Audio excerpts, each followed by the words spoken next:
Hello friends, Odia परिवार YouTube channel रे आपण मानकु स्वागत करुछि। फ्रेंड्स, वीडियोटी स्टार्ट करबा पूर्वरु आपण मानकु गोटे रिक्वेस्ट, जदि आपण एपर्यंत आम चैनल को सब्सक्राइब करि नाहंती ताहाले तळे थिबा रेड कलर सब्सक्राइब बटन आ ता साइड रे थिबा बेल आइकन को क्लिक करी आम चैनल को सब्सक्राइब करि नियंतु, जहा फल रे आम द्वारा अपलोड करा जैतिबा वीडियो आपण सर्वप्रथमे देखि परिबे। तो चलंतु आजिर वीडियोटी स्टार्ट करिबा। ଏହି ପାଞ୍ଚଟି ଭଗବାନଙ୍କ ମୂର୍ତ୍ତି ଘରର ମନ୍ଦିରରେ କେବେ ବି ରଖନ୍ତୁ ନାହିଁ, ନଥିଲେ ଜୀବନରେ ଆସିଯିବ ଦୁଃଖ ଆଉ ଅଶାନ୍ତି। ଘରର ମନ୍ଦିର ଏମିତି ଏକ ଜାଗା ଯେଉଁଠି ବସିଲେ ଆମ ଜୀବନକୁ ଶାନ୍ତି ମିଳିଥାଏ, ତା ସହିତ ଜୀବନରେ ଆସୁଥିବା ସଙ୍କଟର ସାମ୍ନା କରିବା ପାଇଁ ଆମକୁ ସାହସ ମିଳିଥାଏ।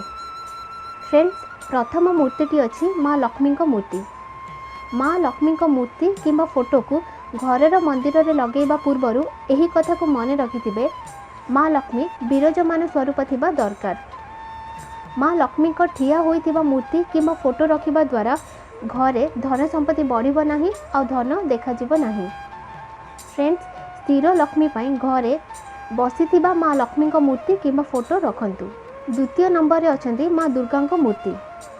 ମା ଦୁର୍ଗା ସାକ୍ଷାତ ଶକ୍ତି ସ୍ୱରୂପ ଅଟନ୍ତି। ସେ ବହୁତ ରାକ୍ଷସମାନଙ୍କୁ ବଧ କରିଛନ୍ତି। ଏଥିପାଇଁ ଘରର ମନ୍ଦିରରେ ମାଙ୍କର ଏହିଭଳି ମୂର୍ତ୍ତି କିମ୍ବା ଫଟୋକୁ ରଖିବା ଉଚିତ ନୁହେଁ। ଯଦି ରଖୁଛନ୍ତି ତାହେଲେ ଘରେ ସବୁବେଳେ ଝଗଡ଼ା ଆଉ ଅଶାନ୍ତି ଲାଗି ରହିବ। ତୃତୀୟ ନମ୍ବରରେ ଅଛନ୍ତି ନଟରାଜ ମୂର୍ତ୍ତି।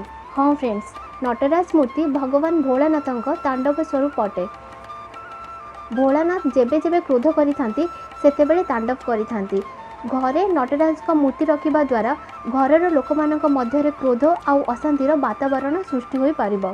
ଚତୁର୍ଥ ନମ୍ବରରେ ଅଛନ୍ତି ଭୈରବନାଥଙ୍କ ମୂର୍ତ୍ତି। ଫ୍ରେଣ୍ଡସ୍, ଭୈରବନାଥ ଭଗବାନ ଶିବଙ୍କ ସ୍ୱରୂପ ଅଟନ୍ତି। ଭୈରବନାଥଙ୍କ ପୂଜା ସାଧାରଣ ଭାବେ ହୋଇନଥାଏ। ଭୈରବନାଥଙ୍କୁ ପ୍ରସନ୍ନ କରିବା ପାଇଁ ମଶାଣିର ପାଉଁଶ ଆଉ ତନ୍ତ୍ରମନ୍ତ୍ରର ଆବଶ୍ୟକ ପଡ଼ିଥାଏ, ଅର୍ଥାତ୍ ଘରର ମନ୍ଦିରରେ ଏହି ଭଗବାନଙ୍କୁ ପୂଜା କରିବା ଉଚିତ ନଥାଏ। ପଞ୍ଚମ ନମ୍ବରରେ ଅଛନ୍ତି ଶନିଦେବଙ୍କ ମୂର୍ତ୍ତି। ଫ୍ରେଣ୍ଡସ୍, ଶନିଦେବଙ୍କ ମୂର୍ତ୍ତି ଘରର ମନ୍ଦିରରେ ରଖନ୍ତୁ ନାହିଁ। ଶନିଦେବଙ୍କ ପୂଜା ସବୁବେଳେ ଶନି ମନ୍ଦିରକୁ ଯାଇ କରିବା ଉଚିତ ଅଟେ, କାରଣ ଶନିଦେବଙ୍କୁ ପୂଜା କରିବା ପାଇଁ ବହୁତ ନିୟମର ପାଳନ କରିବାକୁ ପଡ଼ିଥାଏ, ଯାହା ଘରେ ସମ୍ଭବ ନଥାଏ।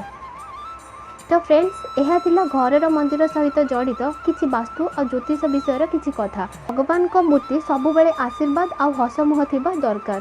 ମୁଁ ଆଶା କରୁଛି ଏହିସବୁ କଥା ଆପଣଙ୍କୁ ପସନ୍ଦ ଆସିଥିବ। तो फ्रेंड्स, वीडियोटी को लाइक करंतु और निज रिलेटिव रे शेयर करने को भूलंतु नहीं। ता सहित आम चैनल को सब्सक्राइब करनियंतु, जहाँ फल एही भली वीडियो प्रथमे देखि पारिबे। आपणक दिन शुभमय हेउ।